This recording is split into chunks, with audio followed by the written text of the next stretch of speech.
Et donc, ils se sont dit qu'ils allaient mettre autre chose en place. Alors j'ai repéré des trucs qui étaient bizarres. Par exemple, quand dès le départ, nous, on devait réparer des contenants. Et j'avais dit à mon directeur, ce que je ne veux pas, c'est qu'on subisse la pression de l'usine, la pression de la chaîne. C'est-à-dire la chaîne, il devait faire par exemple, je dirais 15 camions par jour. S'ils n'étaient pas faits, il fallait aller de plus en plus vite. Moi j'avais dit, je ne veux pas de ça. Avec ces personnes-là, je ne veux pas de ça. On est indépendant, on répare des contenants, je ne veux pas qu'il y ait la pression de la chaîne. Le directeur, il avait tenu jusqu'à ce moment-là. Et après, petit à petit, quand je suis revenu de mon arrêt maladie, il essayait de me dire, Olivier, combien vous avez fait de contenants aujourd'hui? Et je lui disais, mais c'est n'importe quoi, parce que un nombre de contenants, ça ne veut rien dire, parce qu'en fait, les contenants, ils avaient des formes complètement bizarres.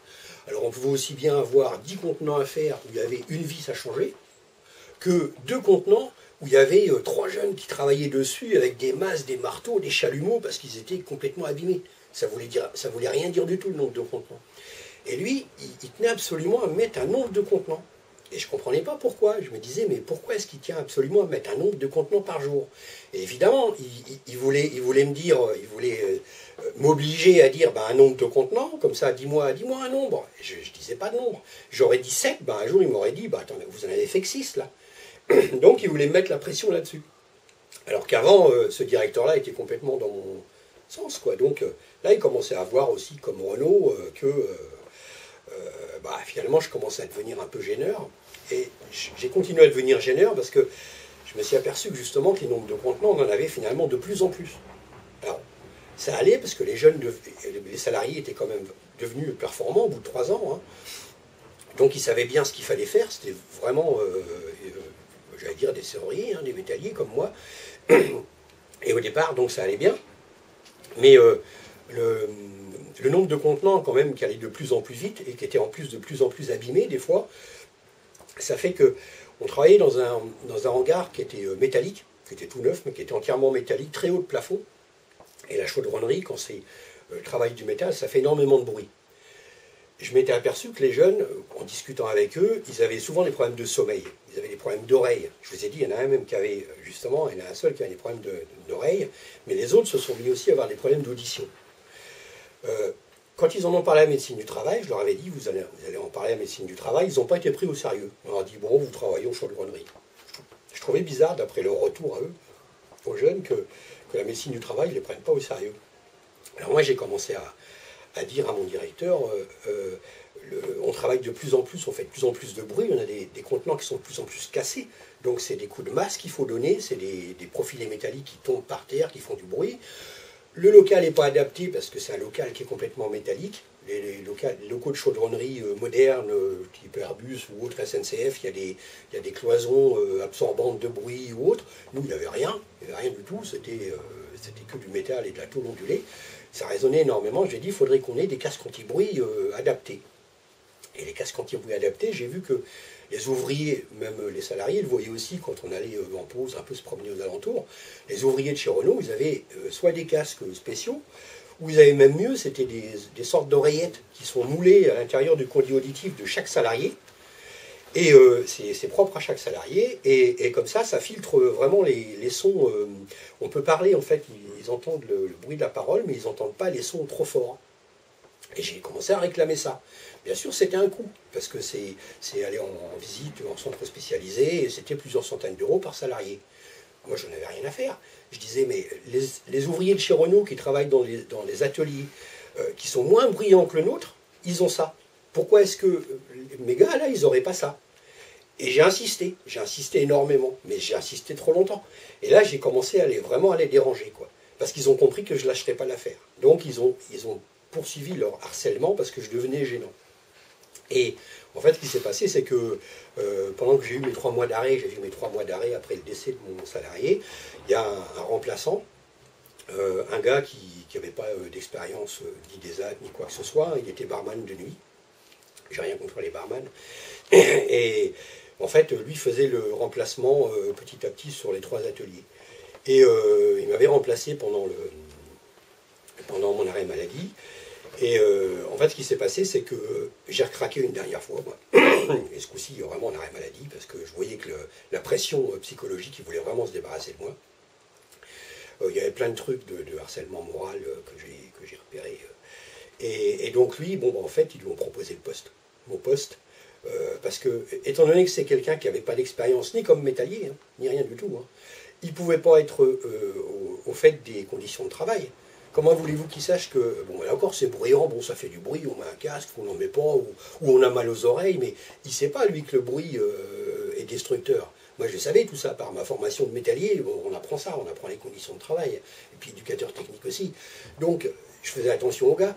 Comment voulez-vous que quelqu'un qui n'a pas de formation, il puisse faire attention de la même manière? C'est pas possible, il ne connaît pas le métier, il n'a pas la formation à la sécurité non plus. Donc, c'était vraiment le candidat rêvé. Donc en fait, ils ont mis quelqu'un à ma place qui était beaucoup moins gênant, beaucoup moins, j'allais dire, teigneux, hargneux, beaucoup moins pointilleux. Et puis, bon, ben moi, au bout d'un certain temps d'arrêt maladie, j'ai été licencié.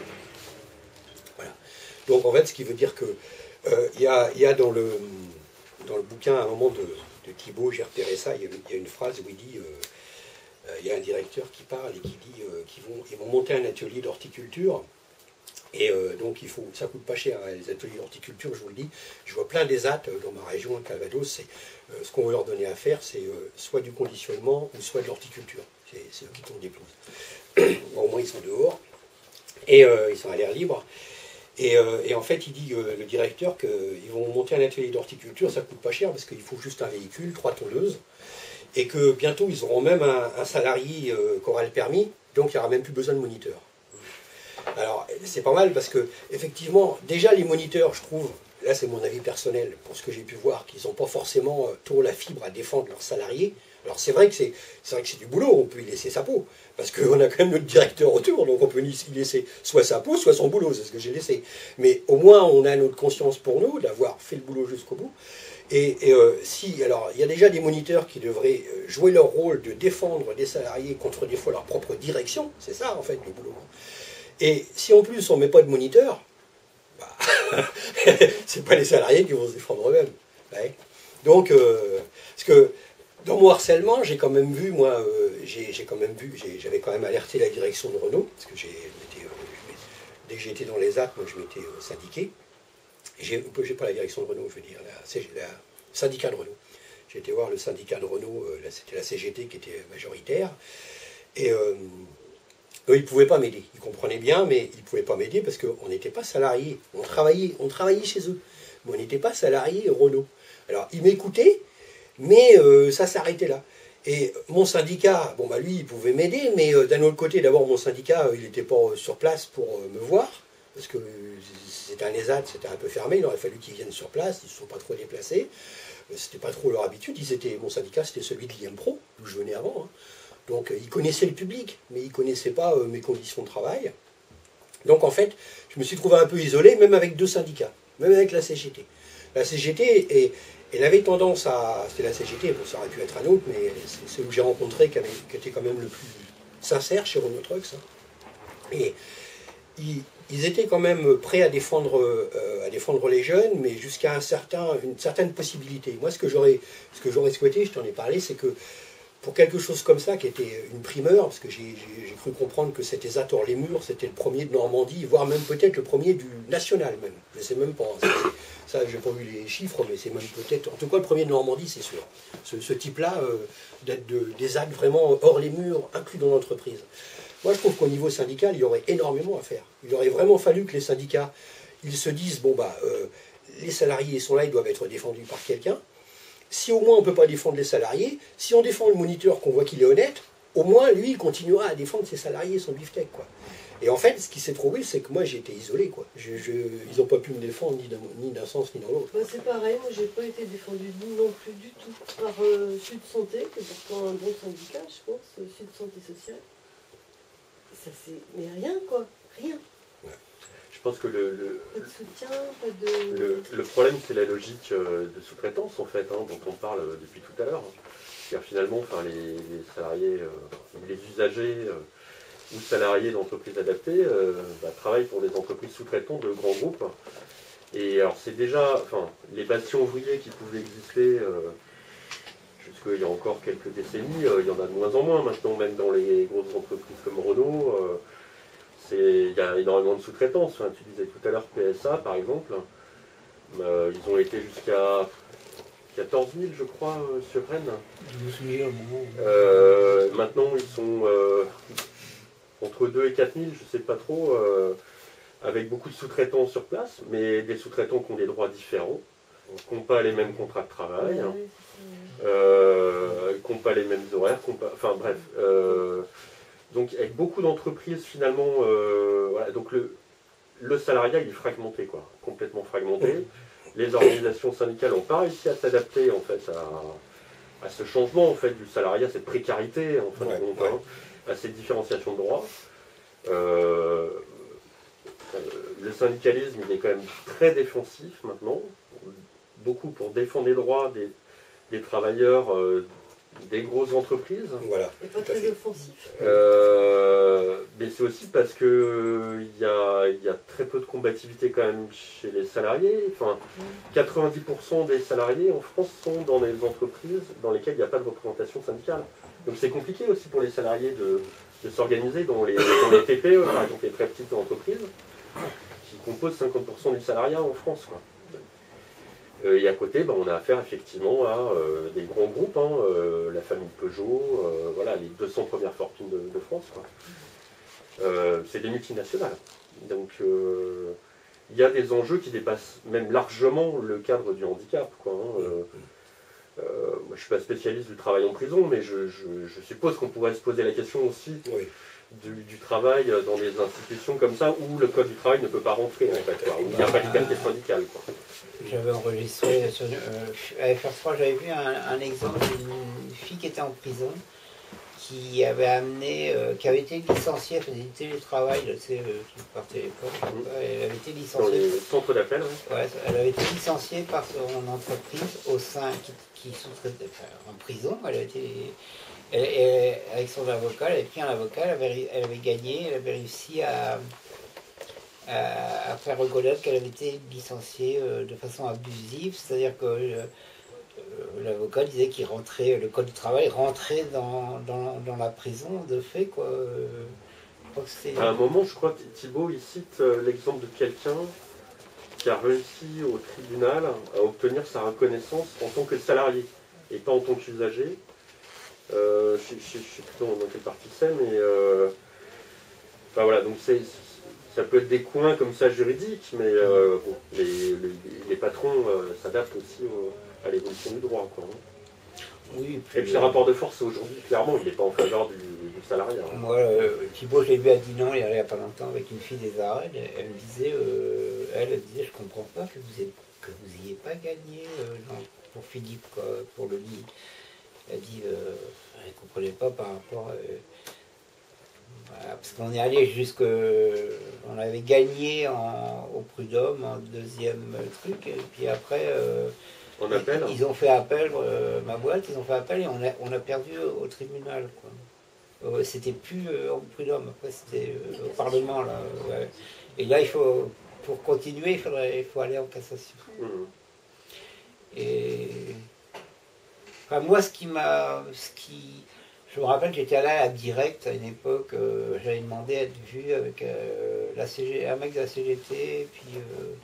Par l'inspection du travail. Ouais, par l'inspection du travail, parce que en fait, j'avais un collègue qui était syndiqué CGT, mais bon, il m'avait dit, tu veux pas venir à la CGT, parce que il trouve qu'ils aimeraient bien avoir ton avis, parce que lui, il n'arrivait pas trop à expliquer les choses. Et du coup, on était allé après à la Direct, je me rappelle, avec un mec de la CGT, et puis le délégué CGT de ma boîte. Et je me souviens toujours que quand moi je parlais un petit peu, je disais ce que je viens de dire ici, au mec de la Direct, il me disait oui, mais quand même, ce sont des entreprises éthiques, économie sociale et solidaire, tout. Enfin bon.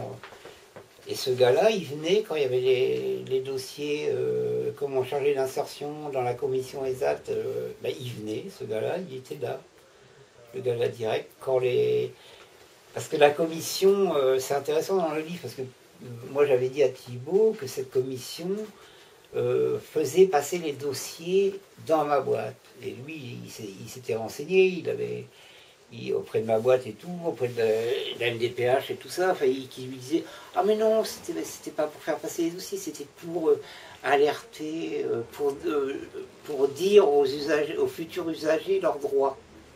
En gros, pour les prévenir. » Mais pourquoi tu dirais à un mec qui n'a jamais demandé à aller en ESAT, pourquoi tu lui citerais ses droits? C'est complètement... Qui vont diminuer. Oui, ben évidemment qu'ils vont diminuer, mais le fait même, la réponse qu'ils donnent, parce que ces gars-là n'ont jamais... La loi dit que c'est la personne qui choisit d'aller en ESAT, qui demande sa mutation en ESAT. Ça ne s'est jamais passé comme ça. Et il y a un truc que je regrette, que moi j'aurais demandé, si j'avais été Thibault, je leur aurais demandé combien vous avez fait passer de personnes de l'EA à l'ESAT. Combien ça représente de salariés de l'EA qui sont passés à l'ESAT?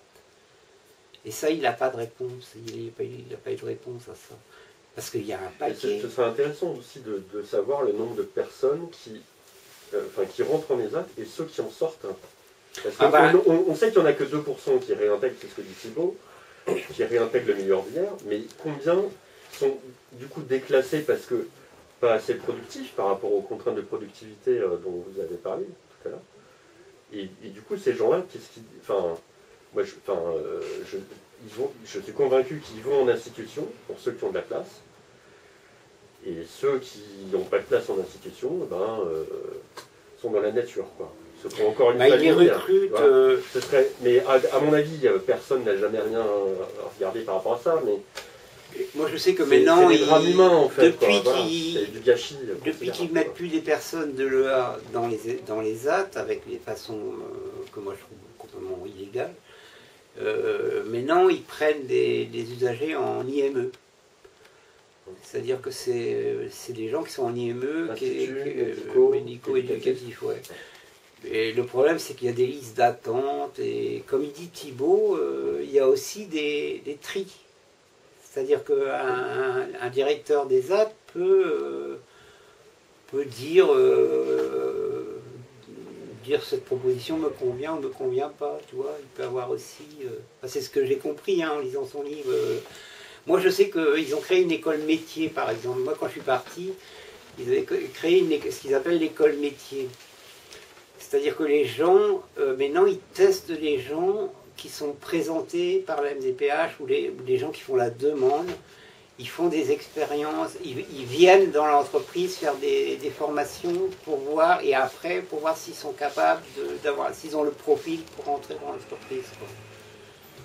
C'est-à-dire qu'en gros, moi, quand je suis rentré, j'ai fait un contrat de 6 mois. Alors ils ont cassé mon contrat parce que j'ai jamais su trop pourquoi, mais je me doute un peu parce qu'il y avait des quotas à l'époque, ils pouvaient embaucher, une entreprise adaptée peut embaucher je crois 20% de non-handicapés, c'est 80-20, un truc comme ça. Et en fait, moi j'avais signé un contrat de 6 mois quand je suis rentré. Et mon chef d'équipe un jour m'avait convoqué, il m'avait dit tiens Claude, on peut faire un amendement, on peut casser ton contrat, on peut te proposer un CDI. Je sais bien, la première fois on me propose un CDI.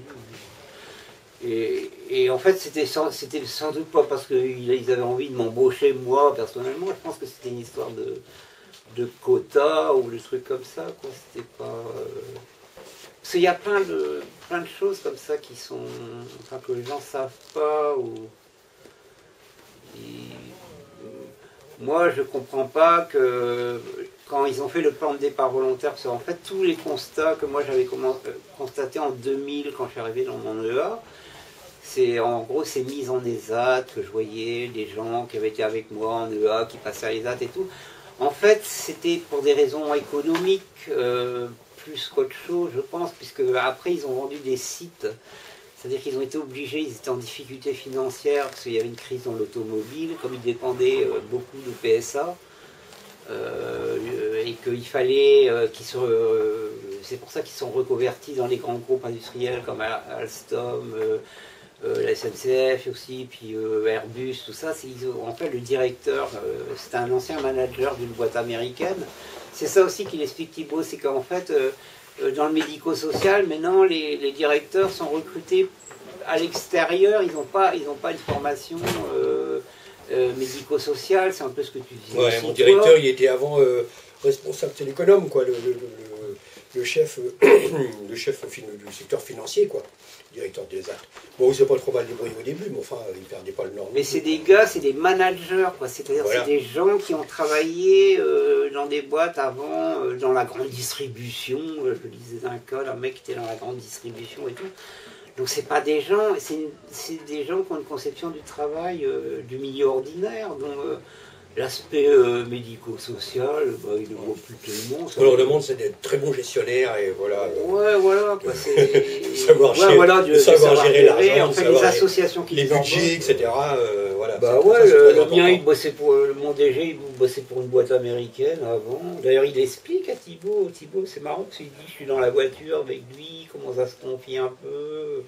Il dit l'aspect humain, social, dans l'entreprise que je bossais, me semblait un peu... Enfin, il essaye de montrer qu'il est venu vers le social parce qu'il avait la fibre sociale, quoi. Voilà, ouais. Sur le train. Moi, je viens psychologiquement diminué et fragile. Quand j'ai pris mon mandat syndical, ils ont envoyé un truc à mon syndicat en disant attention, attention, parce que c'est des gens fragiles quand même, hein, psychologiquement fragiles et tout ça. Parce que j'avais des revendications, ils le sentaient mal, si tu veux. Donc, c'est plutôt la cogestion au niveau syndical dans ces entreprises. Hein. C'est des entreprises qui ont été montées par des syndicalistes, souvent qui venaient du catholicisme, comme moi je dis toujours, c'est-à-dire la CFTC, la CFDT après. C'est des entreprises qui ont été montées à la fois par des syndicalistes et des patrons, des mecs du milieu patronal. Donc, il y avait un côté très paternaliste au début dans ces boîtes-là. Moi, je me rappelle des gars avec qui j'ai travaillé qui étaient au début que l'entreprise a été créée. Quoi. Ils me disaient, mais oh, tu veux fumer, à l'époque, tu avais le droit de fumer au boulot, tu allais boire une canette au vestiaire, on te faisait pas chier et tout.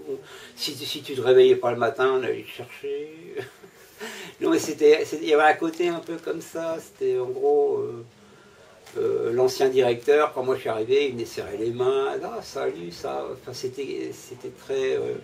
Et après ça a changé, quoi. Après c'était beaucoup plus marqué sur le côté rentabilité, productivité, le fait que les ESAT soient disposés d'une autre façon dans l'entreprise, c'était dans un but... Puis en plus, il le dit, ça, moi c'est la partie 10 là, c'est bonne question, c'est quoi? C'est une putain de question. Putain de question, ouais. C'est incroyable parce qu'Abdral, mon chargé d'insertion, là, il dit, mais les ESAT chez nous n'ont jamais eu pour fonction. Il dit, en 13 ans, j'ai jamais vu un seul usager passer en EA, quoi. Ah mais putain, moi j'ai envie de lui dire, mais combien t'en as passé de l'EA à l'ESAT, quoi?